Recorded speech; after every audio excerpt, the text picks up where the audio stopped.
नमस्कार, आवाज अड्डा में आपका स्वागत है। आपके साथ मैं हूं विपिन भट्ट और आज हम कह रहे हैं मजदूरों पर सियासत बस कर। यहाँ बस करने से भी है और बस पे ही हो रही है सियासत। तो मुद्दा बस का है, मजदूरों का है और सियासत का है। तो एक तरफ कोरोना वायरस तेजी से देश में फैल रहा है, उधर देश भर में प्रवासी मजदूर अपने घर की तरफ लौट रहे हैं। पैदल भूखे पेट प्रवासी मजदूरों की तस्वीरें हम लोग रोज टीवी पर देखते हैं। लॉकडाउन में ढील के बाद मजदूरों को उनके घर पहुंचाने के लिए बसें चलाई जा रही हैं, लेकिन यूपी में मजदूरों की बसों में सियासत सवार हो गई है।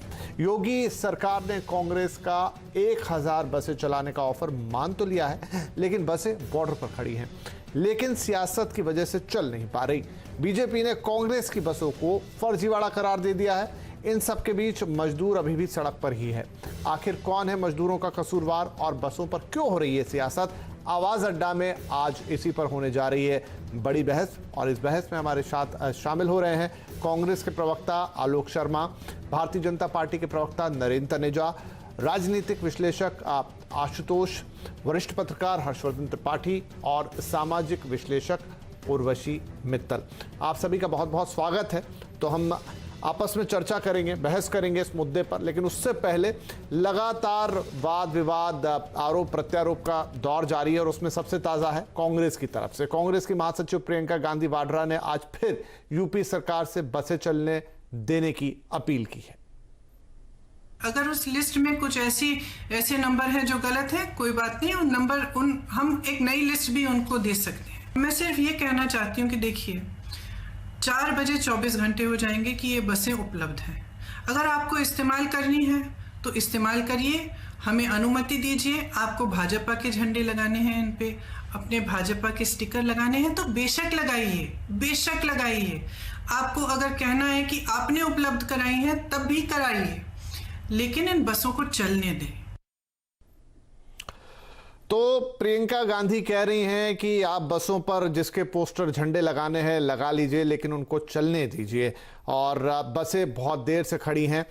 दूसरी तरफ ये सवाल है कि अब बसों की लिस्ट चली गई, लेकिन उस लिस्ट में से सारी की सारी बसें तो ठीक नहीं है, लेकिन फिर भी पर्याप्त संख्या है, 800 के ऊपर की संख्या है जिनको फिट माना जा सकता है। तो दोनों तरफ की विडंबना है, एक तरफ बस देने वालों की भी और एक दूसरी तरफ इजाजत देने वालों की भी। अब इसमें सही कौन है, गलत कौन है, लेकिन यह है कि मजदूर जो है वो जरूर अभी भी सड़क पर ही है। चलिए चर्चा की शुरुआत करते हैं। तो पहले नरेंद्र तनेजा जी, मैं आप ही के पास आता हूं।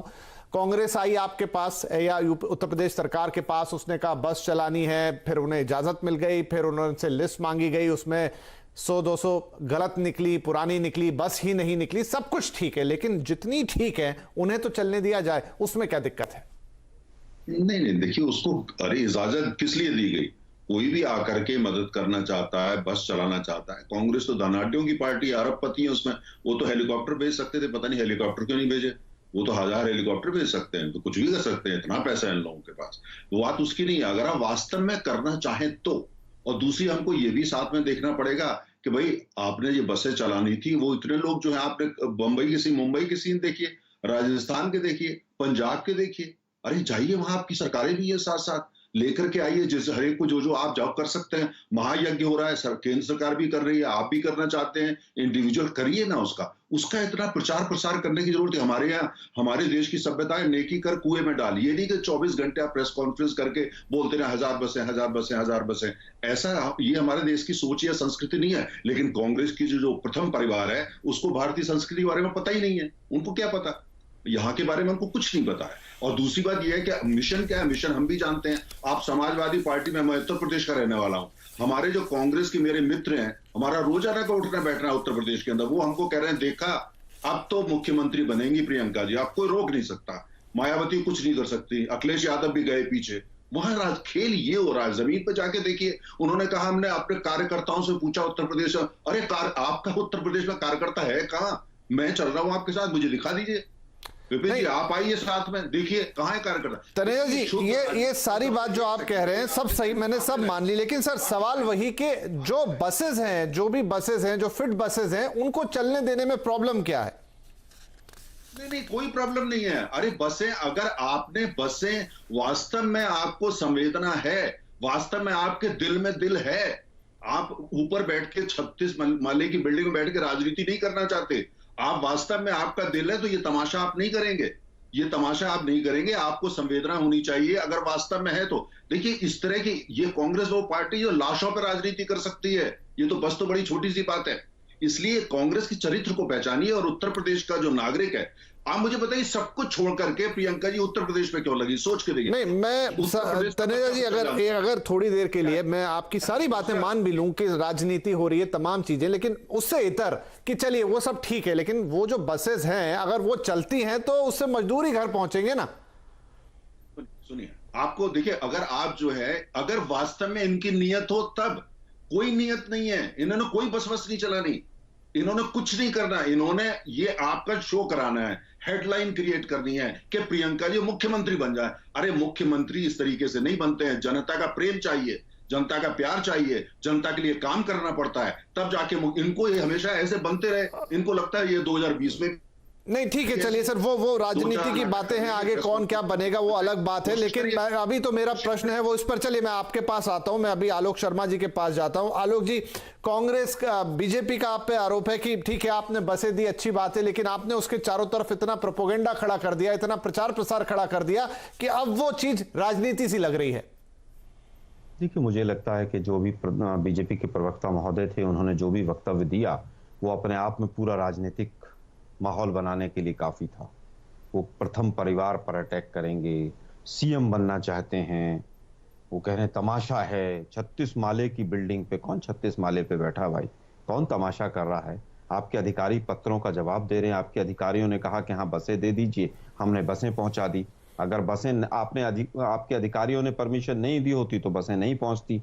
आज भी बता दीजिए आपको चाहिए कि नहीं चाहिए बसें। आज तमाशा तो आप बना रहे हैं, तमाशा तो आप अपने वक्तव्यों को चेंज करके बता रहे हैं। तमाशा तो उत्तर प्रदेश के मुख्यमंत्री ने बनाया परसों एक टीवी चैनल पर इंटरव्यू देते हुए कि मैं 3 दिन से लिस्ट मांग रहा हूं, जबकि 3 दिन हुए भी नहीं थे पूरे इस एपिसोड पर। लाशों पर राजनीति किसने की है पूरा देश जानता है। आप मुझे बताइए यूपी से इनको इतनी नफरत क्यों है? कि प्रियंका जी यूपी पे ही क्यों लगी हुई है? अरे भाई आपको क्या दिक्कत है? आपको यूपी से नफरत है क्या? आपको मजदूरों से तो समझ आ गई, अब तो मुझे लगता है आपको यूपी से भी नफरत हो गई है। आप मुझे बताइए कि किस तरह से राजनीति कर रहे हैं ये लोग, नियत किसकी नहीं है वो तो दिख ही रहा है। कोई गलती हो गई, चलो उसमें एक कहीं पर कोई चूक भी रही है। मुझे केवल ये बताइए, उत्तर प्रदेश ट्रांसपोर्ट अथॉरिटी की जितनी बसेस हैं उनके सबके फिटनेस सर्टिफिकेट हैं, उनका सबका इंश्योरेंस गया हुआ है। मोदी जी की इतनी रैलियां हुई हैं, सबके फिटनेस सर्टिफिकेट चेक करके लोगों को भरा था। भाई आप लोगों को मजदूरों से इतनी दिक्कत क्यों है? मजदूरों से इतनी दिक्कत होने के कारण क्या है हमें नहीं समझ पा रहे हैं। नहीं आलोक जी, देखिए अगर फिटनेस सर्टिफिकेट मांगा गया या बसों के नंबर्स मांगे गए और उसमें से कुछ बसेस, तो वो तो मुझे नहीं लगता कुछ गलती की गई, बिल्कुल मांगे जाने चाहिए, बिल्कुल सब कुछ पूरा, जब तक कोई, क्योंकि ये सरकारी मामला है, आपसे बसें लेके सीधे तो नहीं चलाई जा सकती। लेकिन विपिन जी आप बताइए कि अजय भल्ला जी का एक लेटर है जो गृह सचिव हैं कि जिस तरह की जो चीजें हैं, ये सब चीजें इंश्योरेंस और तमाम चीजें जो हैं 30 जून तक स्थगित कर दी गई हैं और मान लिया जाए। उत्तर प्रदेश के ट्रांसपोर्ट कमिश्नर का लेटर है 4/4 का, उसमें कहा गया है कि फिटनेस और तमाम चीजें 30 जून तक मान ली जाएं। चलिए उसके बाद भी हम कहते हैं कि किसी बस का मान लीजिए इंश्योरेंस नहीं है, ऑनलाइन इंश्योरेंस हो जाता है आपका। ये साहब इन 20 बसों का इंश्योरेंस नहीं है, आप इसका इंश्योरेंस भरवाइए। मोबाइल से ऑनलाइन इंश्योरेंस भरा जाता है, लेकिन आपको राजनीति करनी थी, आपकी नीयत ठीक नहीं थी, इसलिए आप लोग इस तरह से कर रहे हैं। आपके पास 15,000 बसें खड़ी हैं, आप उनको क्यों नहीं चलाते? 20,000 ट्रेनें खड़ी हैं, हमने पहले दिन से कहा कि भाई इनको चला दीजिए, नहीं चलाएंगे। जब मजदूर सड़कों पर मरने लगे तब नींद जागी। लेबर मिनिस्टर कौन है हिंदुस्तान का, हमें नहीं पता है। लेबर मिनिस्टर का एक बयान नहीं आता। हिंदुस्तान का 12 करोड़ लेबर जो है वो सड़कों पर पैदल चल रहा है। सर सारी बातें सही है, देखिए मतलब हम चाहें तो इसके इर्द गिर्द बहुत सारी बात कर सकते हैं, लेकिन अब यही सवाल आएगा जो वो भी कह रहे थे, मेरे मन में भी आता है बिल्कुल वही सवाल कि फिर ये उत्तर प्रदेश के लिए ही क्यों, ये पंजाब में क्यों नहीं, ये राजस्थान में क्यों नहीं, ये महाराष्ट्र से क्यों नहीं? मैं उत्तर दे देता हूं। महाराष्ट्र में अगर बॉर्डर पर से हम बसें चला देते हैं तो कहां लेकर जाएंगे यूपी के मजदूरों को? पहला बॉर्डर मध्य प्रदेश का है एक तरफ गुजरात का बॉर्डर है। क्या वो दोनों सरकारें परमिशन देंगी कि वहां से ले जाया जाए उनको? नहीं देंगी वो। जब राजस्थान से मजदूरों को यूपी में नहीं ले जाने के लिए परमिशन दे रही हैं, ये रोज पूछ रहे हैं सवाल बीजेपी वाले, महाराष्ट्र में क्यों नहीं, महाराष्ट्र में क्यों नहीं? अरे भाई, हरियाणा से जो यूपी में सहारनपुर बॉर्डर है, वहां पर लोग यमुना नदी को तैर के पार कर रहे हैं, टायरों पे पार कर रहे हैं। आपने अपने बॉर्डर सील कर दिए। हरियाणा में भी आपकी सरकार है, उत्तर प्रदेश में भी आपकी सरकार है। क्या आपने बिहार का बॉर्डर खोल रखा है कि उत्तर प्रदेश में जो बिहार के मजदूर हैं, जो फंसे हुए हैं, वो बिहार चले जाएं? सवाल पूछना आसान है। आप हमें केवल ये बता दीजिए कि उत्तर प्रदेश और मध्य प्रदेश के बॉर्डर सील नहीं है क्या?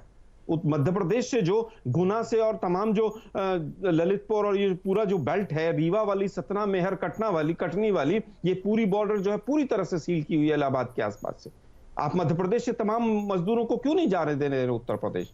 क्या उत्तर प्रदेश बॉर्डर पर जो पैदल खड़े हैं मजदूर, उनको आप उत्तर प्रदेश में घुसने दे रहे हैं? आप तो पैदल नहीं घुसने दे रहे। हरियाणा के बॉर्डर्स देखिए जाके, हरियाणा से नहीं, ऐसा तो नहीं है कि घुसने नहीं दे रहे। एक प्रोटोकॉल है जिसके तहत सारी चीजें होंगी। ठीक है, चलिए, मैंने कांग्रेस से भी सवाल पूछे, बीजेपी से भी सवाल पूछे। मैं आऊंगा सर, अभी बहुत लंबा वक्त है, हम दोनों को बात करनी है, हम सबको बात करनी है। आप दोनों के पास भी दोबारा आएंगे, लेकिन अब जो हमारे विश्लेषक है उनके पास जाना चाहूंगा। आशुतोष, ये जो है, चाहे कांग्रेस हो चाहे बीजेपी हो, इन दोनों की बातों से ऐसा लगता है, थोड़ा दुख के साथ मुझे कहना पड़ रहा है, कि ये इसमें मजदूर कहीं पीछे छूट गया है और राजनीति आगे आ गई है, वाद विवाद आगे आ गए हैं, अपनी अपनी चीजें आगे आ गई हैं, और जो मजदूर जो सेंटर में है वो अब पीछे है। देखिए विपिन, अगर आने वाले दिनों में मुझसे कोई पूछेगा कि घटिया राजनीति का कोई उदाहरण आपके पास है, तो मैं इस उत्तर प्रदेश के अंदर जो बस को लेकर हो रहा है, मैं इसी का उदाहरण दूंगा। इससे बेहतर उदाहरण हो ही नहीं सकता। इससे घटिया राजनीति इस देश में हो ही नहीं सकती, और इसीलिए राजनीति से लोगों का मोह भंग होता है, और कोई कारण नहीं है। आप समझिए कि सहस्त्राब्दी का सबसे बड़ा संकट है, पूरी दुनिया संकट में फंसी हुई है। मजदूरों की हालत हम रोज टेलीविजन के ऊपर देखते हैं, और यहां पर दो राजनीतिक दलों की वजह से पिछले 5 दिन से यही तय नहीं हो पा रहा कि भाई उनमें से एक भी बस ऐसी है जो ठीक है और जिसको हम लेके चला सकते हैं। जो काम, और मैं पूरी ईमानदारी के साथ कहता हूं, जो काम आरटीओ का है, रोड ट्रांसपोर्ट ऑफिसर जो एक शहर के अंदर होता है, उसका काम है, उस काम को उत्तर प्रदेश के अंदर डिप्टी सीएम प्रेस कॉन्फ्रेंस करके हैंडल कर रहे हैं। उस काम को गृह सचिव महोदय हैंडल कर रहे हैं।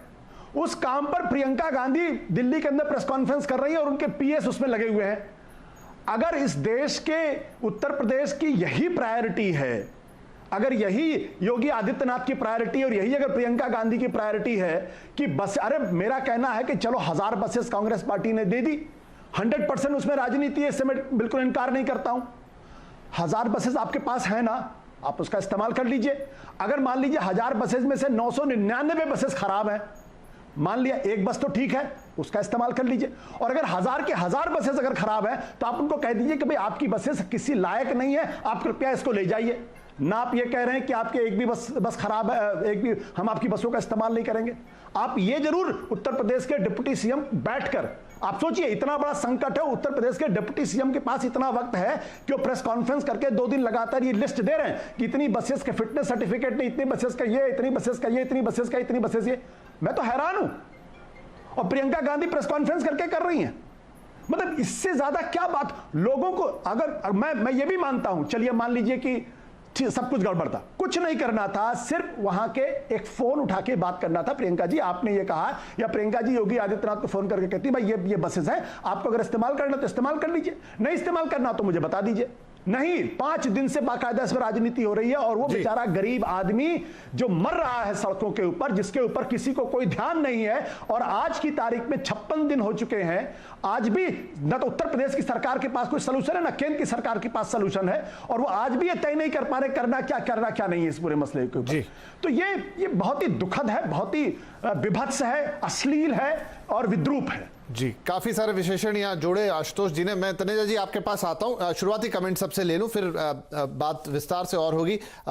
हर्षवर्धन जी के पास जाएंगे। हर्षवर्धन, क्या ये पूरा मामला इस चीज में फंस गया है कि इसका क्रेडिट कौन लेगा? उत्तर प्रदेश को शुरू से तारीफ मिली योगी आदित्यनाथ को कि उन्होंने सिचुएशन को बहुत अच्छे से हैंडल किया, लेकिन यहां आके ऐसा लग रहा है कि अगर वो बसों को अलाउ कर देंगे तो शायद कांग्रेस के पास क्रेडिट चला जाएगा, या कांग्रेस को भी लग रहा है कि अब अगर बीजेपी सरकार इसको नहीं इस तरीके से इजाजत दे रही है तो पूरा राजनीतिक तूल दे दीजिए, पूरा मुद्दा बना दीजिए। मजदूर जिसकी हम बार बार बात कर रहे हैं वो तो पीछे छूट ही रहा है, लेकिन क्या ये क्रेडिट की होड़ है? कैसे समझे इसे? नहीं, निश्चित तौर पर विपिन जी ये क्रेडिट की होड़ है, और इसमें कतई बहस नहीं है कि ये निकृष्टतम राजनीति का सबसे बड़ा उदाहरण है। लेकिन आपने अभी जब सवाल पूछा तो आपने कहा कि उत्तर प्रदेश के मुख्यमंत्री बहुत अच्छा काम कर रहे थे, लेकिन अब क्रेडिट का सवाल है कि सरकार को मिल जाए या कांग्रेस को मिल जाए। अब मुझे बड़ा आश्चर्य होता है, और चूंकि अभी कांग्रेस और भाजपा के प्रवक्ताओं के पास अपने तर्क हैं और वो कोई भी उछल कर कह देगा कि आप इसलिए बोल रहे हैं या ये बोल रहे हैं। पूरे देश में जो ये समस्या है, ये उत्तर प्रदेश के बॉर्डर की समस्या है क्या मजदूर की? बोलते वक्त थोड़ा शर्म आनी चाहिए। ये क्या उत्तर प्रदेश के बॉर्डर पर खड़े मजदूर की समस्या है? ये देश के हर मजदूर की समस्या है, जिसको सरकारों ने पूरी तरह से एड्रेस करने में वो नाकाम हुई हैं। सरकारों ने उसको पूरी तरह से एड्रेस वो नहीं कर सकी। अब सवाल ये है कि क्या अभी जो हो रहा है इसमें कोई बेहतर रास्ता था? हाँ, बिल्कुल बेहतर रास्ता था। कांग्रेस पार्टी कौन है? कांग्रेस पार्टी विपक्षी दल की भूमिका में है। वो ये आंदोलन कर सकती है कि आप इसको ले जाइए। उन्होंने एक कदम आगे जाके कहा कि हम 1000 बसेज लगा दे रहे हैं। कब लगा दिया? ठीक उसी वक्त जब भरतपुर की संगमरमर खदान से निकले हुए मजदूरों को राजस्थान की पुलिस, वो बाकायदा अखबारों की रिपोर्ट है कि उसको जो चश्मदीद थे उन्होंने बताया कि उनको बस से उतार कर ट्रक पे बिठा दिया गया और वही ट्रके आ गया औरैया में उनकी जान जाने की वजह बन गई। ये बात क्या अशोक गहलोत और उत्तर प्रदेश के मुख्यमंत्री आदित्यनाथ के बीच होनी चाहिए, या प्रियंका गांधी जो पार्टी की महासचिव हैं उनके और योगी आदित्यनाथ के बीच होने चाहिए? नंबर 1। नंबर 2 ये कि अगर इस तरह से कोई भी तय करे और 1000 बसें लगाने का या 500 बसें लगाने का, एक तो पहली बात है सार्वजनिक जीवन में इस तरह का काम नहीं करना चाहिए। 1000 बसें कहा, अगर उसमें 3 भी खराब है तो ये गड़बड़ होता। मैं तो कहूंगा कि बिल्कुल अगर 500 बसें ठीक है तो उसको ले जाएं योगी आदित्यनाथ, उसका इस्तेमाल करें। लेकिन ये तरीका राजनीति में नहीं हो सकता कि इस महामारी के दौर में कांग्रेस पार्टी केओस फैलाने का काम कर रही। और मैं ये नहीं कह रहा हूं कि बांद्रा में क्यों नहीं लगाई, मैं ये नहीं कह रहा हूं कि झारखंड के बॉर्डर पे क्यों लगाई, मैं ये नहीं कहूंगा कि बंगाल में उनको क्यों नहीं सुध आ रही है, मैं ये नहीं कहूंगी कि महाराष्ट्र में पूरी तरह से जो स्थितियां हैं वो सबके सामने है। सवाल सिर्फ एक ही है कि यूपी बॉर्डर पे खड़ा मजदूर, वो क्या ऐसा तो नहीं कि योगी आदित्यनाथ इसने सारा संकट खड़ा हो गया है? और बड़ा दुख होता है जब सोशल मीडिया पर बड़े बड़े पत्रकार, बड़े बड़े बुद्धिजीवी, बड़े बड़े कांग्रेस पार्टी के नेता वो कुंभ की बसों की लाइन लगा के और कहते देखिए बसें खड़ी हुई। अरे क्या करना चाह रहे हो भाई? लोग कह रहे हैं कि कुंभ में बसें लगा दी योगी आदित्यनाथ ने, अभी नहीं लगा पा रहे। और जब वो कहते हैं कि हमने इतनी ट्रेनें ले आई, हम इतनी ट्रेनों से श्रमिकों को ले आए, तो उसमें राजनीति हो जाती। निश्चित तौर पर योगी आदित्यनाथ अगर 500 बसें हैं तो उसको इस्तेमाल कर लें, क्योंकि 500 से ज्यादा तो वो फिटनेस और क्या क्या बता रहे हैं वो नहीं, मान ली उनकी बात जी। लेकिन पार्टी कैसे सरकार से बात करेगी? कोई भी कहेगा, मैं कहूंगा, मैं अभी कह रहा हूं कि नोएडा से मैं 10 बसें ले जाऊंगा, सरकार को इजाजत देनी चाहिए क्या? ये नॉनसेंस है राजनीति में, इससे घटिया उदाहरण नहीं हो सकता। मैं कहूंगा, मैं कह रहा हूं कि मैं राजनीति करूंगा कल से, और मैं कह रहा हूं कि नोएडा से मैं 500 मजदूरों को लेके जाऊंगा, इजाजत मिलनी चाहिए क्या? आप लोग बेसिक प्रीमाइस को ही शीर्षासन करा दे रहे हैं। पिछले 3 दिनों से बहस चल रही है और मैं समझ नहीं पा रहा हूं कि सरकार क्या बात कर रही, पार्टियां क्या बात कर रही। निश्चित तौर पर पार्टी को आंदोलन का हक है, दबाव बनाने का हक है, सरकार को एकदम घुटनों पे ला देने की उनकी ताकत होनी चाहिए। लेकिन ये तमाशा, सरकार चुनी जाती है भाई, पूरी व्यवस्था होती है। अशोक गहलोत जी कहते हैं, और सोचिए कि अभी कितना समय हुआ लोग कह रहे हैं कि राजनीति कर रहे हैं, कितना समय हुआ कि कोटा से बच्चों को दोनों सरकारों ने सहमति बनाई। राजस्थान की कांग्रेस सरकार थी, उत्तर प्रदेश में भाजपा की सरकार थी, दोनों सरकारों ने सहमति बनाई। ढेर सारे बच्चों को राजस्थान के कोटा से अलग अलग क्षेत्रों में करीब 12-15 हजार बच्चों को वो यूपी सरकार की बसें लेके चली गई। यहां तक कि बिहार के भी बच्चे उत्तर प्रदेश सरकार की बस से गए और उनको बिहार पहुंचा दिया गया। राजनीति का घटिया उदाहरण बंद कीजिए, जनता देखती है। ये सब बेशर्मी राजनीतिक पार्टियों को बंद कर देनी चाहिए। जी राइट। उर्वशी, क्या आपके विचार इससे कुछ अलग है? विपिन जी, हम 4 लाइनों से अपनी बात शुरू करेंगे। आपने सुना होगा, रात यूं कहने लगा मुझसे गगन का चांद, आदमी भी क्या अनोखा जीव होता है, उलझने अपनी बनाकर आप ही फंसता और फिर बेचैन हो जगता न सोता है। तो एक तो नेचुरल कैलामिटीज होती हैं कोरोना जैसी, उसके ऊपर हमारे यहाँ पर किसी का पेट नहीं भरता और वो उसको पॉलिटिक्स का इशू बना देते हैं। हम अपने सभी एस्टीम्ड पैनलिस्ट को सुन रहे थे, तो अभी जो लास्ट ने बोला हम उनसे बिल्कुल सहमत हैं। प्रियंका गांधी जी कांग्रेस की महासचिव हैं। आज अगर वो कुछ प्रॉमिस करती हैं तो या तो उन्हें पार्टी फंड से या अपने पर्सनल फंड से प्रॉमिस करना चाहिए। और देखिए, जब हम आपसे कुछ भी बात करते हैं तो हम एक कॉमन मैन की व्यथा आप तक पहुंचाते हैं। हम किसी कैंप को बिलोंग नहीं करते, किसी पार्टी में नहीं है, पर जो कॉमन मैन महसूस करता है। आपने शुरू में कहा बहस करेंगे, सर हम तो यहाँ पर आप तक कॉमन मैन की व्यथा पहुंचाने आए हैं, ना कि किसी बहस में हिस्सा लेने जो लोगों को दिखाई पड़ता है। एक जो समाज सेवा होता है, लोगों की मदद होती है, वो एक फूल की सुगंध की तरह होती है। आप करिए तो सही है, लोगों तक अपने आप पहुंचती है। तो इसलिए प्रियंका जी राजस्थान सरकार की बसों की बात करती हैं, वो बात तो बिल्कुल दो मुख्यमंत्रियों के बीच में होनी चाहिए थी, एक बैचमेट्स की तरह। जैसे हमसे पहले सज्जन ने कहा, दूसरे सर एक्शन का रिएक्शन होता है और ताली दोनों हाथ से बजती है। प्रियंका जी ने कुछ चालू कर दिया। देखिए, अभी एक सज्जन ने कहा कि हमारे यहाँ एज ओल्ड फिलॉसफी है, नेकी कर दरिया में डाल, उससे हम भी सहमत हैं, लेकिन समय के फ्लो के साथ डेफिनेशंस चेंज होती हैं। आजकल सब लोग ये कहते हैं आप जो करो वो लोगों को बताओ, उन्हें मोटिवेट करने के लिए, ना कि अपना बाजा बजाने के लिए। तो प्रियंका जी करती बिल्कुल हम सर माथे लेते, लेकिन करने के बाद, करने के पहले हमारी ये प्लानिंग है, हमें ये करना है और इसमें ये अड़ंगा लगा दिया गया, तो ये सचमुच इस समय भी उनके मन में शायद राजनीति करने की ही इच्छा है। क्योंकि यहाँ पे ना, अच्छा हम सुनते थे कि जो सरकार है उसे लोगों से सिंपैथी होती है और सरकार किसी एक पार्टी से बनती है, लेकिन जब सरकार बन जाती है तो वो अपने पार्टी से ऊपर हो जाती है। यहाँ पर सारे देश में आप जहां नजर दौड़ाइए, आप देख रहे हैं तो सरकारें तो बिल्कुल अपनी पार्टी के लिए काम कर रही हैं, उन्हें लोगों की बिल्कुल भी चिंता नहीं है। और जो पहले सज्जन ने कहा कि मैं ये नहीं कहूंगा कि वो मैं महाराष्ट्र की या छत्तीसगढ़ या बिहार की बात नहीं करूंगा या पंजाब की बात नहीं करूंगा, हम तो करेंगे। सर अगर आपके अपने घर में आग लगी हो और पड़ोसी की भी आग लगी हो, तो क्या आप अपना घर छोड़ के पहले पड़ोसी के घर में पानी लेके जाएंगे और फिर कहेंगे कि उसने मना कर दिया या हमने तो इतना कहा था, उसने कहा थोड़ा है तो हम नहीं लेंगे? सर इस तरह की बातें नहीं होती। अब इस सब चीज के बाद हमारी सिर्फ आपके चैनल के माध्यम से योगी जी से यही विनती है कि क्षमा बड़न को चाहिए, छोटन को उत्पात। अब प्रियंका जी ने जो भी कर दिया, इस समय बात है अपने नैरो विजन से ऊपर उठकर लोगों की मदद करने की। इस समय जो कुछ भी उन्होंने 1000 कहा, 200-300 निकली, एक्चुअल 100 निकलियां। जैसे पहले किसी एक सज्जन ने कहा अगर एक बस भी चलती है तो इस समय योगी जी को उसे इजाजत देनी चाहिए, लोगों को पहुंचना चाहिए, क्योंकि माहौल ऑलरेडी खराब कर दिया गया। जी ठीक है। नरेंद्र नेजा जी, आप पहले भी कुछ बात कहना चाह रहे थे, लेकिन आशुतोष हो, हर्षवर्धन हो या उर्वशी जी हो, जो ये बातें कर रहे हैं कि यही पब्लिक का सेंटिमेंट है सर इस वक्त, कि ये चीज जो है वो राजनीति में उलझ गई है, योगी जी के बीच और प्रियंका जी के बीच उलझ गई है और पिसरा मजदूर है।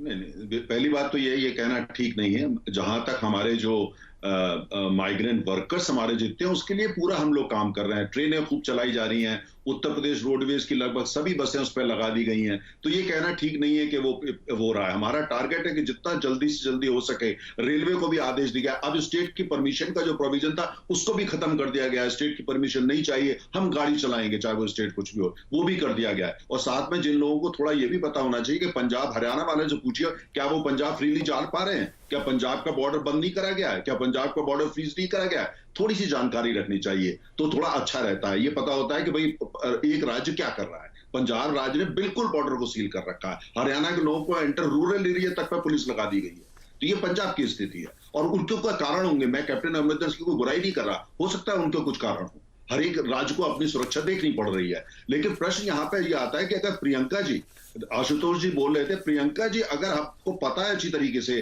कि जहां से माइग्रेंट राजस्थान से आ रहे हैं उनका वहां क्या का हाल करा जा रहा है। बांद्रा के अंदर का 1.5 लाख लोग खड़े हुए हैं जहां कांग्रेस की सरकार है, उनको नहीं इजाजत दी जा रही, उनके लिए प्रियंका जी बस नहीं चलाएंगी। अगर प्रियंका जी विशुद्ध रूप से राजनीति कर रही हैं, विशुद्ध राजनीति और कुछ भी नहीं, और आशुतोष जी अच्छी तरह जानते हुए राजनीति कर रही हैं, पर भारतीय जनता पार्टी से उनके क्या आंकड़ा मुझे अच्छी तरह पता है। लेकिन आवश्यक होता है कि सच्चाई बोली जाए, न्यूट्रल होना चाहिए। कि ये प्रियंका जी को बांद्रा की तस्वीरें नहीं दिख रही थी बॉम्बे की, ये बसें वहां नहीं भेजी जानी चाहिए कि सारी नोएडा से जाएंगे? कितने लोग हैं वहां पे? और दूसरी बात, उसका तो हो रहा है उत्तर प्रदेश को, तो सब लोग, पूरा मीडिया भी बोल रहा है, सब कर रहे हैं, बड़ा बेहतरीन काम कर रहे हैं, फिर भी आपके पास सुझाव है जरूर दीजिए। तो देखिए, अगर प्रियंका जी विशुद्ध रूप से राजनीति करेंगी और उप मुख्यमंत्री जो वो पॉलिटिशियन भी है उसका जवाब नहीं देंगे तो कौन देगा? क्यों नहीं देंगे जवाब? अगर प्रियंका जी वहां पे कोई संवेदना नहीं है, अगर आशुतोष जी ये कहते हैं कि जो प्रथम परिवार है कांग्रेस का वो गरीबों के लिए जीता है, उसी के लिए करता है, इटालियन वाइन नहीं पीता, कोई लेना देना नहीं है, तो फिर इसका मतलब उनको कांग्रेस के बारे में कोई जानकारी नहीं है। पूरे हाथ जोड़ के बोल रहा हूं, आपको कुछ नहीं पता कांग्रेस का।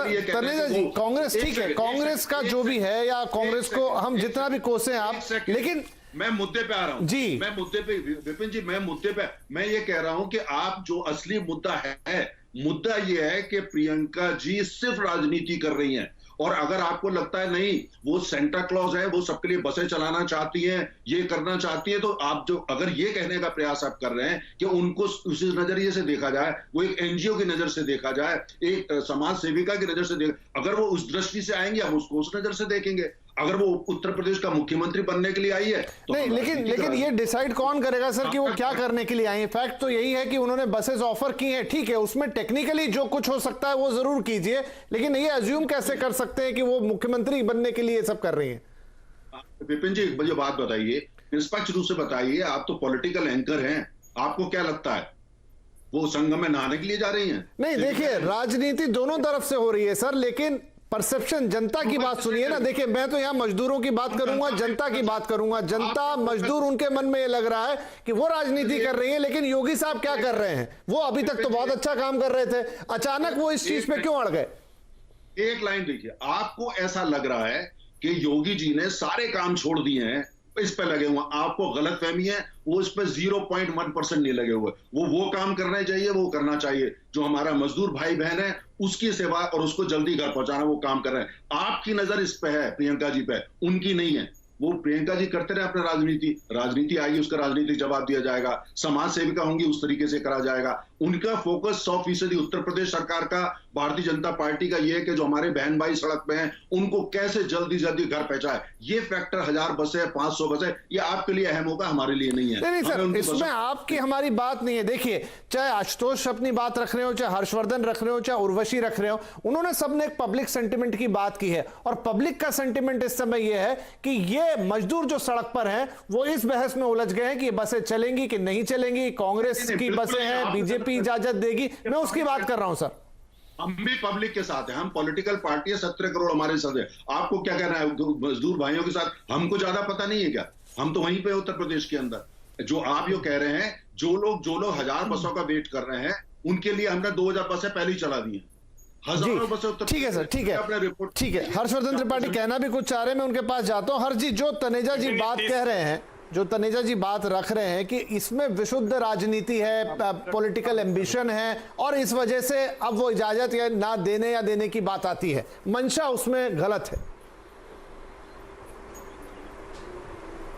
नहीं, विपिन जी, एक चीज तो ये, तनेजा जी की अपनी इच्छा चाहे जो हो, किसी को भी कल को आपका मन हो जाए, मेरा मन हो जाए, आशुतोष का मन हो जाए, किसी का मन हो जाए, तो प्रियंका गांधी का मन है तो बिल्कुल उत्तर प्रदेश में राजनीति उनको करना चाहिए। और लोकसभा चुनाव के समय में भी वो बहुत साफ साफ राहुल गांधी और प्रियंका बोल के गए थे कि यहीं रहेंगी, ये राहुल जी बोल के गए, लेकिन प्रियंका जी वहां रही नहीं। दुर्भाग्य से हमने जैसे देश में देखा, अच्छा होता कि प्रियंका जी रहती और योगी सरकार की नाक में दम किए रहती कि जनता के लिए एकदम खड़े हो जाती, लेकिन दुर्भाग्य से ऐसा हुआ नहीं। और मुझे इसमें कोई ऐतराज नहीं दिखता है कि अगर प्रियंका गांधी वाड्रा वो मुख्यमंत्री के लिए प्रत्याशी हो और उत्तर प्रदेश की जनता उनको ठीक लगे तो चुने, इसमें कोई संदेह नहीं। अखिलेश यादव, मायावती के बाद एक और नाम आएगा।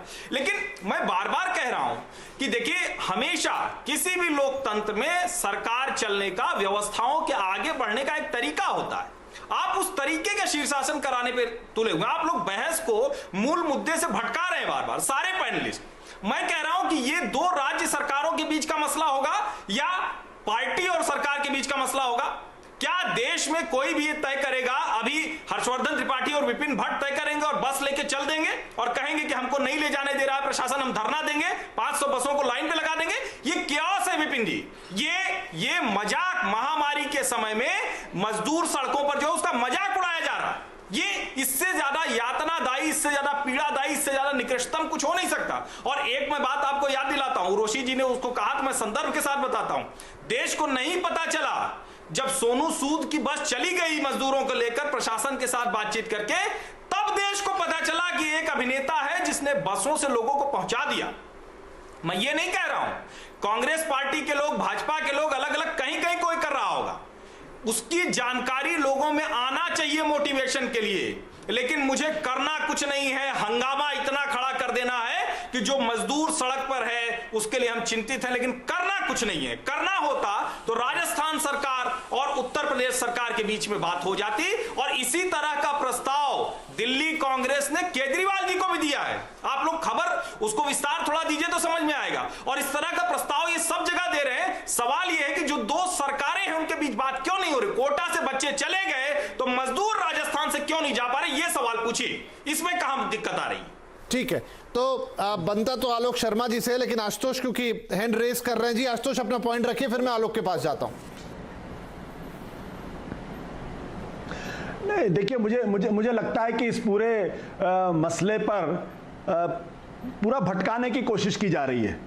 अब नरेंद्र तनेजा जी कहते हैं कि भाई राजनीति हो रही।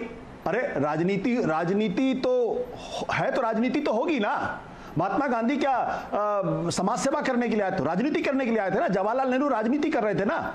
मोदी जी राजनीति कर रहे हैं ना। अटल बिहारी वाजपेयी राजनीति कर रहे हैं ना। आरएसएस राजनीति कर रही है ना। बीजेपी राजनीति कर रही है ना। तो इसमें इतनी कौन सी बड़ी बात है कि राजनीति कर रहे हैं? अरे राजनीति में है तो राजनीति करेंगे, और अगर राजनीति में है तो मुख्यमंत्री बनने का उनका सपना भी होगा, उसपे कौन सी बड़ी बात। और दूसरी बात क्या, देखिए ये बड़ा status quoist argument, pro establishment argument को बड़ी तेजी के साथ बढ़ाने की कोशिश की जाती है यहाँ पे। इसका मतलब ये है कि कोरोना का महासंकट है तो आप जितने समाज सेवी संगठन हैं वो जितने गरीब हैं बेचारे उनको खाना देना बंद कर दें, क्योंकि अगर खाना देंगे तो राज्य सरकार के काम में दखल हो जाएगा। और क्या ये कोई तरीका है क्या? मुझे तो ये बात समझ में नहीं आती है कि भाई सरकार और समाज के बीच में हार्मोनियस रिलेशनशिप होनी चाहिए, दोनों को एक दूसरे का हाथ पकड़ के चलना चाहिए। मैं तो सीधी सी बात जानता हूं कि भाई ये सारा टंटा क्यों खड़ा किया जा रहा है। सारा टंटा इसलिए खड़ा किया जा रहा है क्योंकि 25 अप्रैल को इसी दिल्ली शहर के अंदर प्रेस कॉन्फ्रेंस हुई प्रधानमंत्री के कोरोना के टास्क फोर्स के, उनके चीफ है विनोद पाल। उन्होंने कहा कि 16 मई के बाद से कोई नया कोरोना का मरीज नहीं मिलेगा इस देश के अंदर। ये ऑन रिकॉर्ड है, ये ऑन रिकॉर्ड है। और उसी 16 तारीख को 5000 कोरोना के मरीज हैं। इस बात की जवाबदेही कौन करेगा? जब देश की सरकार के पास इस तरीके का इनपुट भेजने वाले लोग होंगे तो देश की सरकारों की जो नीतियां होंगी वो इसी तरीके से होंगे। लोग सड़कों पर मरेंगे। ये इस देश का दुर्भाग्य है, ये इस देश का दुर्भाग्य है कि लोग सड़कों पर मर रहे हैं। और पिछले 5 दिन से इस पर चर्चा हो रही है कि आपकी बस ठीक है या मेरी बस ठीक है या उनकी बस ठीक है। और ये मजदूरों के बारे में बात हो रही। जब कोटा के अंदर संपन्न लोग थे, जब प्रबुद्ध लोग थे, तो आपको पता चला कि कोटा के वो छात्रों को कैसे निकाल के ले जाया गया। आपको अंदाजा लगा कि हरिद्वार के अंदर जो लोग फंसे हुए थे उनको 1800 बसें लेके कैसे चला। तब किसी ने नहीं कहा कि उनकी बस की फिटनेस ठीक है या वो बस कबाड़ी की लायक है, वो कैसी है। लेकिन जब गरीब की बात आएगी, मजदूर की बात आएगी, तब सब फिटनेस चेक किया जाएगा। इससे ज्यादा घटिया राजनीति हो ही नहीं सकती। मैं बार बार इसको कहता हूं, और इसके लिए दोनों पार्टियां जिम्मेदार हैं। किसी एक पार्टी को ठीक है, दोनों पार्टियां जिम्मेदार है। लेकिन दोनों पार्टियों में मैं चाहूंगा वो पूरा विंडो दिखाया जाए। दोनों पार्टियों में नरेंद्र तनेजा जी बैठे हुए हैं, अपनी समन्वय क्यों नहीं है, अपना हाथ भी ऊपर कर रहे हैं, जवाब भी देना चाहते हैं। लेकिन दुर्भाग्यवश मैं क्या कहूं इसके आगे, आलोक शर्मा जी ने या तो अपना कैमरा बंद कर दिया या वो उठ गए हैं। वो इस बहस में मुझे अब दिखाई नहीं दे रहे। उसके पीछे का कारण मैं तुरंत तो नहीं बता पाऊंगा कि क्यों नहीं है। उन्हें अपनी बात रखनी चाहिए थी। यहां पर एक सार्थक बहस हो रही है, ना कोई शोर शराबा है, ना कोई हल्ला, पर वो क्यों उठे मुझे नहीं पता। तनेजा जी आप जवाब देना चाहते हैं? मुझे एक छोटा सा ब्रेक लेने दीजिए, ब्रेक का वक्त हो गया है, और उम्मीद करेंगे कि आलोक शर्मा जी शायद लौट के आए, नहीं तो फिर उनकी बात और उनकी पार्टी की बात लोगों को लगेगा ही कि गलत हो रही है। क्योंकि अपनी बात रखिए, सही है तो बात रखिए, बीच में जाना क्यों है। छोटा सा ब्रेक के बाद तुरंत हाजिर होते हैं। वेलकम बैक, आप देख रहे हैं आवाज अड्डा, और आज मुद्दा है बसों का, मजदूरों पर सियासत का, और हम कह रहे हैं बस करो। एक बार फिर चलते हैं अपने सभी पैनलिस्ट के पास, और आलोक शर्मा जी भी मुझे लगता है जुड़ गए हैं। हम देखेंगे एक बार क्या उन तक हमारी आवाज पहुंच रही है। आलोक जी, क्या आप मुझे सुन पा रहे हैं? सुन पा रहा था, लेकिन आपने जिस तरह से मेरा टर्न काटा मैंने जवाब नहीं दिया। नहीं, मुझे एक बात समझ में नहीं आई सर। मैंने यहाँ कैसे आपका टर्न काट दिया, या मैंने ऐसी कौन सी गलत बात कर दी जो आपको इतना गुस्सा आ गया? इनफैक्ट मैंने तनेजा जी से शायद कई वैसे सवाल पूछे जो कोई और नहीं पूछता है। मैंने पूछा आप ये क्यों नहीं कर रहे हैं। ऐसा तो कोई टर्न काटने जैसी तो कोई बात ही नहीं है। और पैनल पर मुझे लगा जहां जो सवाल लेना चाहिए वो मैंने लिया। तनेजा जी तो नहीं गए, लेकिन आपने बीच में बहस क्यों छोड़ दी सर? इस पर मेरी घोर आपत्ति है। अगर आपको अभी भी आपत्ति है मैं दोबारा छोड़ रहा हूं। नहीं, ये तो कोई हल नहीं हुआ ना। ये तो कोई हल नहीं हुआ। इसको देश के लोग सुन रहे हैं, जनता सुन रही है।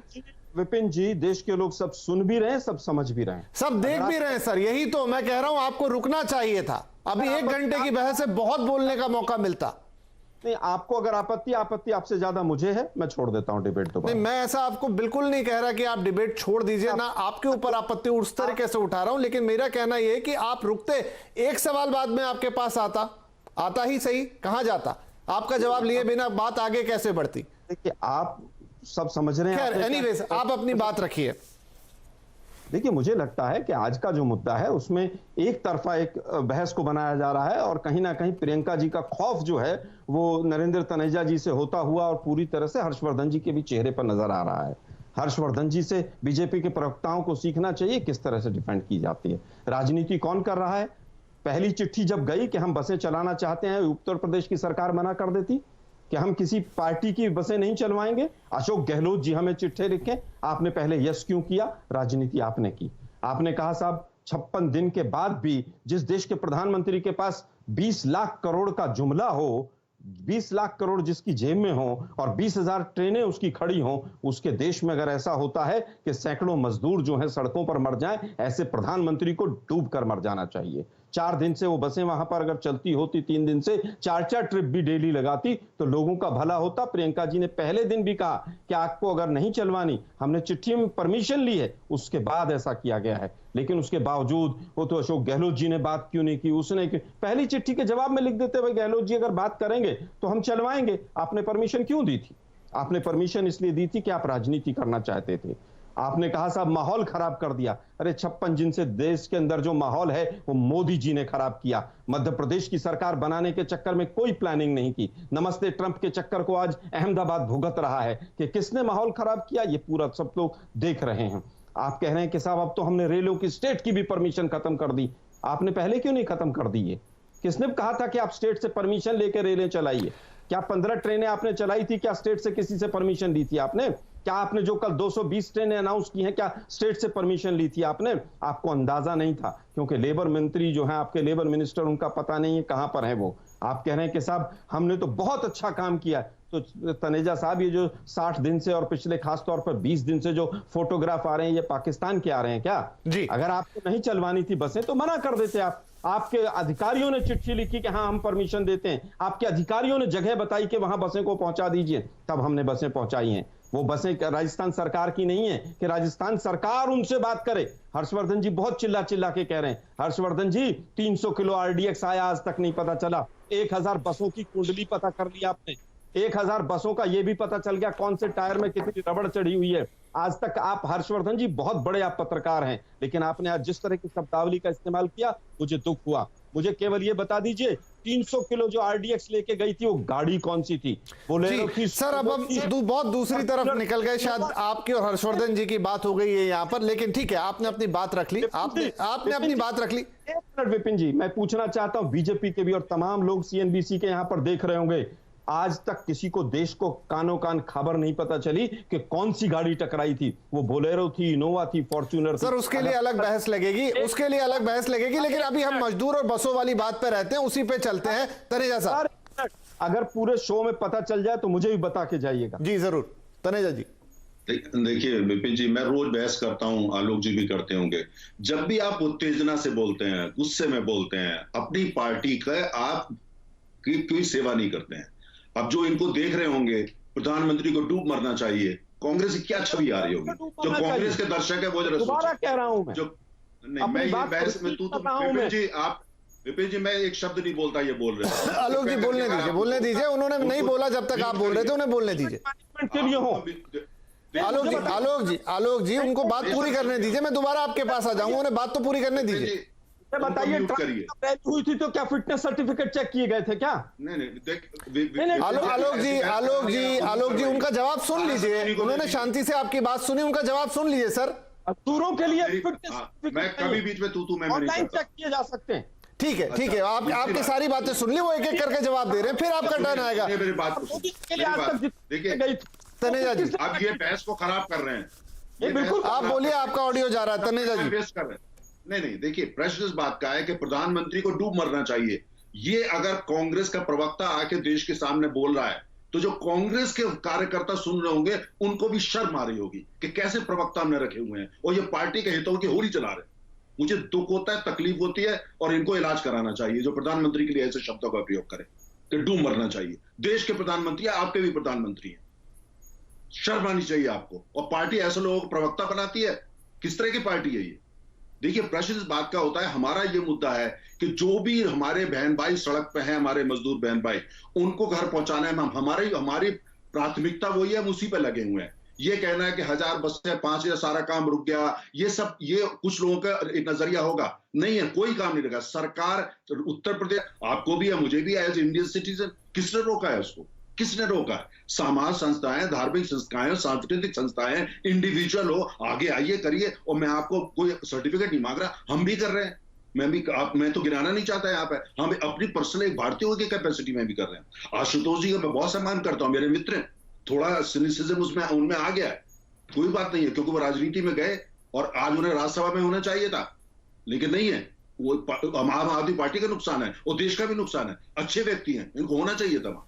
लेकिन प्रश्न इस बात का होता है कि ये जो सारी बात है, मेरा सिर्फ ये कहना है कि अगर प्रियंका जी करें, बिल्कुल उनको पूरी डेमोक्रेसी है, वो मुख्यमंत्री प्रधानमंत्री जो बनना चाहे, क्यों नहीं, हर पूरा अधिकार है, सपने देखने भी का अधिकार है, उसमें क्या बुराई है? कोई बुराई नहीं है। मेरा ये कहना है इस संदर्भ में, सुनिए एक सेकंड, कांग्रेस को आपने इतना वक्त दिया, मेरा ये कहना है कि प्रियंका जी को ये देखना चाहिए, जहां उनकी सरकार है महाराष्ट्र के अंदर, वहां पे बसों की आवश्यकता है, वहां पे बांद्रा में सीन देखिए, वहां पे जाकर के पूना में सीन देखिए, और उसके राजस्थान में जाकर के देखिए, वहां की सरकार आपका दमन कर रही है, वहां पे मजदूरों का दमन कर रही है, उनको मार रही है। उनको जाकर के देखिए प्रियंका जी, आप जो कर रही है, आप करना चाहिए। उत्तर प्रदेश में, उत्तर प्रदेश की सरकार लगी हुई है, हमें आप बस लेके आना चाहती है, मैं तो कहा हेलीकॉप्टर लेके आइए, 1000 जरूर लेके आइए। आप कांग्रेस पार्टी अरबपतियों की पार्टी है, सबसे ज्यादा धनाढ़ कांग्रेस पार्टी में, वो कुछ भी कर सकते हैं, और लेकिन स्वागत है, हेलीकॉप्टर लेके आइए, कल आ जाइए 1000। ठीक है सर, क्योंकि अभी आता हूँ जी प्रश्न, आखिरी लाइन, मेरा सिर्फ ये कहना है कि मुद्दा जो है यही है, हमारे जो मजदूर बहन भाई हैं, उनको भारतीय जनता पार्टी और हमारी सरकार की वही प्राथमिकता है, हम वही काम कर रहे हैं। अगर वो लोगों को नहीं दिखता, उनको लगता है ये 500 बसे 1000 से ही सारा काम होगा, इसके बिना ये सरकार कुछ नहीं कर रही है, तो ये उनका राजनीतिक चॉइस है, पॉलिटिकल स्टेटमेंट है, ये सच्चाई से इसका कोई लेना देना। ठीक है आलोक जी। विपिन जी, देखिए, सबसे पहले बस ट्रेनों की जो मांग की गई, वो पंजाब के मुख्यमंत्री की तरफ से मांग की गई। जिस समय पर मोदी जी थाली पिटवा रहे थे, उस समय पर इन मजदूरों को भेजा जाना चाहिए था, लेकिन इन्होंने कभी सोचा तक नहीं।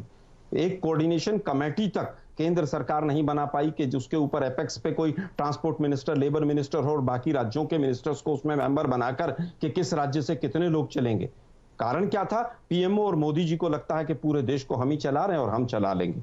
हमने तो 56 दिन 55 दिन के बाद ये कदम उठाया है। उत्तर प्रदेश की जब सारी बसें डिपो में खड़ी हुई थी, क्यों नहीं चलाई आपने उत्तर प्रदेश के बॉर्डर से? क्यों यहां पर गाजियाबाद बॉर्डर पर रोज इस तरह के माहौल देखने को मिलते हैं? आप गुजरात की बात करते हैं, बांद्रा की बात करते हैं, मैं कहता हूं नेशनल लेवल पर माइग्रेशन पॉलिसी बननी चाहिए थी। ये सरकार बिल्कुल फेल सरकार है। और मैं दोबारा रिपीट करता हूं कि जिस प्रधानमंत्री के पास 20 लाख करोड़ का झुंझुना देने के लिए हो और 20,000 ट्रेनें खड़ी हो उसके पास, और वो भी कहे कि मेरे यहां पर सैकड़ों मजदूर पैदल चलते हुए मर जाएं और करोड़ों मजदूर पैदल चलें, प्रेग्नेंट वुमेन 500 किलोमीटर चलें, तो ऐसे प्रधानमंत्री के लिए जो शब्द इस्तेमाल किए, मैं दोबारा से कायम हूं उनके ऊपर। जहां तक बात आती है राजनीति की, पूरे वक्तव्य को देख लीजिए आप, अभी तक केवल राजनीति हुई है। केंद्र सरकार ने जीएसटी का पैसा तक नहीं दिया राज्यों का। केंद्र सरकार एक व्हाइट पेपर तक नहीं लेकर आया कि कोविड का पैसा किस राज्य को कितना मिला। बीजेपी के मुख्यमंत्री तो ठीक है सर, मुझे लग रहा है अब ये बात थोड़ी आरोप प्रत्यारोप में जा रही है। मैं मुझे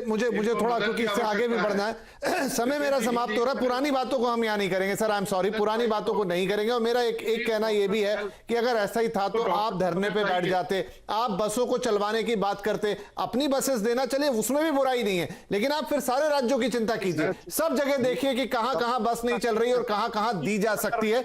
मैं आता हूं आपके पास, उर्वशी जी। इस समय जो हमारी दोनों ही प्रमुख राजनीतिक पार्टियां हैं, उनकी जो बातें सामने आ रही हैं, उनकी जो चीजें सामने आ रही हैं, मैं जनता के पर्सपेक्टिव से पूछ रहा हूं। हम इस समय देख रहे हैं, और एक ऐसा समय, नॉर्मल समय होता तो शायद कोई उतना ध्यान नहीं देता, लेकिन सब इस समय डरे हुए हैं, सब इस समय सहमे हुए हैं, भयभीत हैं एक बहुत बड़ी बीमारी से। ऐसे में इन पार्टियों की बातों को और इन बातों को वो कैसे लेंगे, मैं ये समझना चाहता हूं। विपिन जी, हम सुन रहे थे और हम यही सोच रहे थे कि जो कहते हैं सोते को जगा सकते हैं, जागते को नहीं जगा सकते। जो लोग कैंप्स में बिलोंग करते हैं, जो सोच के आए हैं कि आप कुछ भी पूछेंगे, कुछ भी कहेंगे, उन्हें घुमा फिरा के वही जवाब देना है, देखिए तो उनका कुछ नहीं हो सकता।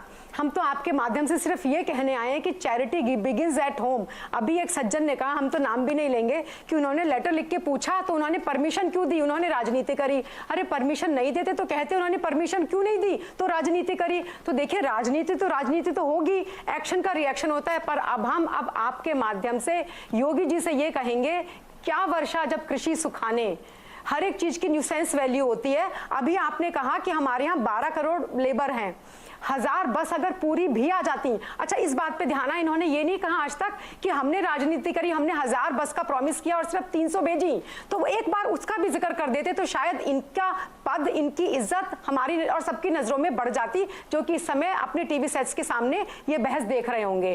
तो लेकिन तो 300 बसों में या 1000 बसों में भी अगर लोग आते तो कितने आ जाते सर?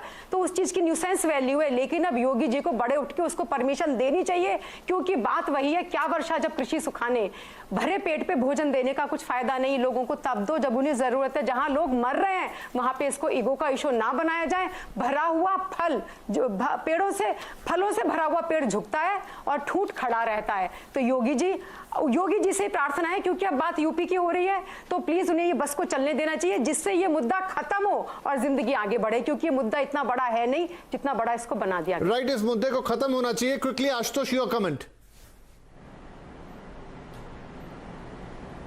नहीं, मैं तो शुरुआत से कह रहा हूं कि राजनीति दोनों तरफ से हो रही है और जम के राजनीति हो रही है, इसमें कोई दो राय वाली बात नहीं है। मेरा इतना ही कहना है कि अगर उसमें से 200 बसें भी ठीक हैं तो उसको चलाइए। ये 5 दिन से जो टंटा खड़ा हुआ है, इसमें नुकसान सिर्फ उस बेचारे गरीब आदमी का है, क्योंकि हमारे आपके बीच में पैनल में जितने लोग मौजूद हैं, हम में से कोई भी गरीब आदमी नहीं है।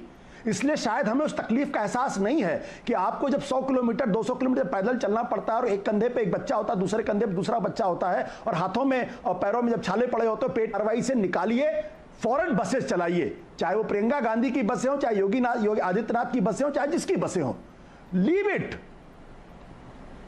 ठीक है हर्षवर्धन, आप इसका क्या, क्योंकि कोशिश ये है कि हम सोचें थोड़ा कि यहां से आगे बात कहां जाएगी, समाधान क्या निकलेगा, नहीं तो ये बातें गोल गोल घूमती रहेंगी। आपको क्या लगता है, क्या होना चाहिए?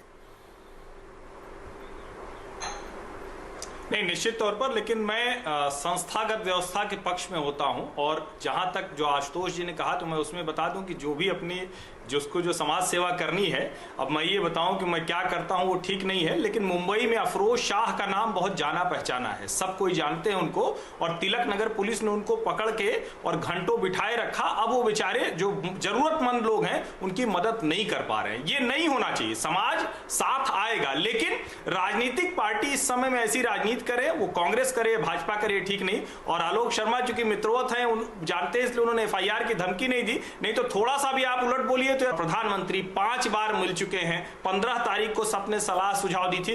किस मुख्यमंत्री ने सलाह सुझाव दी जो केंद्र ने नहीं माना है? आप मुझे बताइए, मैं आपके साथ खड़े होकर आलोचना करूंगा। लेकिन मजदूर जहां जाना चाहे उसको जाना चाहिए, उसके लिए किसी तरह ये वाला नहीं चलेगा कि ये चला जाए ये न जाए, ऐसा नहीं होना चाहिए। ठीक है आलोक शर्मा जी, आपका कहना यह है कि हम मजदूरों की फिक्र, हाँ तनेजा जी आपके पास आऊंगा, कंक्लूड करेंगे अभी हम।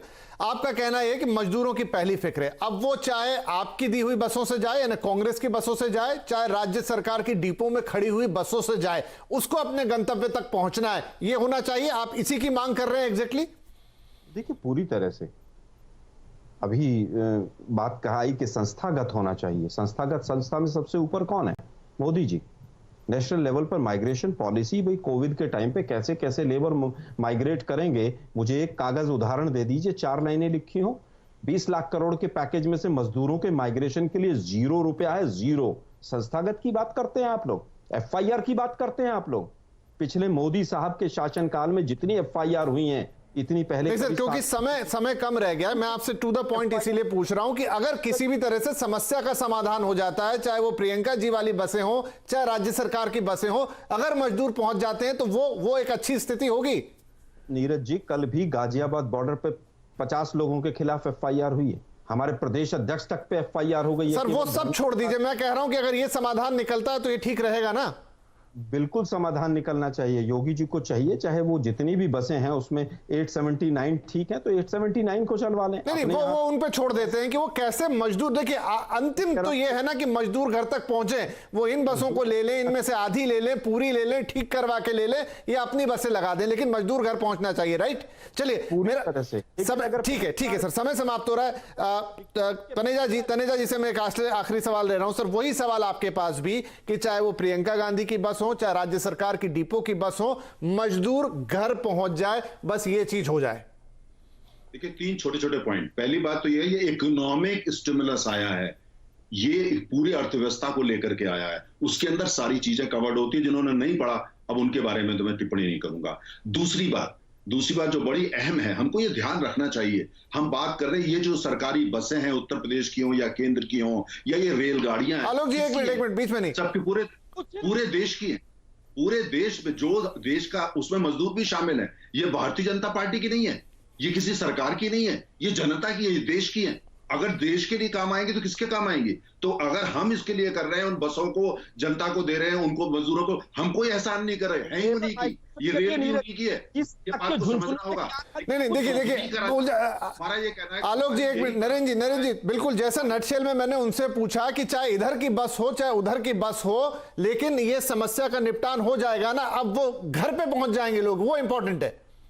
दीजिए, मैं यही कह रहा हूं, हमारी प्राथमिकता ये नहीं है कि 500 बसें किसने दी, किस पार्टी ने दी, क्या रहा। हमारी प्राथमिकता ये है कि सबसे पहले हमारे बहन भाई जो सड़क पे हैं उनको उनके गांव या उनका घर, उनका कस्बा, उनके वहां पहुंचा जाए, ये हमारी प्राथमिकता है। बाकी जो अन्य लोगों की प्राथमिकता होगी 50। जी मैं वही कह रहा हूं कि मैं होना यही चाहिए, राजनीति को इसमें देखिए, आए प्रियंका जी की बसेज हो, चाहे राज्य सरकार की बसेज हो, चाहे हमारी मेरी आपकी किसी की भी बसेज हो, अगर बॉर्डर पे बैठे हैं, फंसे हैं, खड़े हैं, उनको घर पहुंचाया जाए, यही उम्मीद हम करेंगे। बहस और भी लंबी हो सकती है, लेकिन फिलहाल आप सभी का इस कार्यक्रम में शामिल होने के लिए बहुत शुक्रिया। नमस्कार।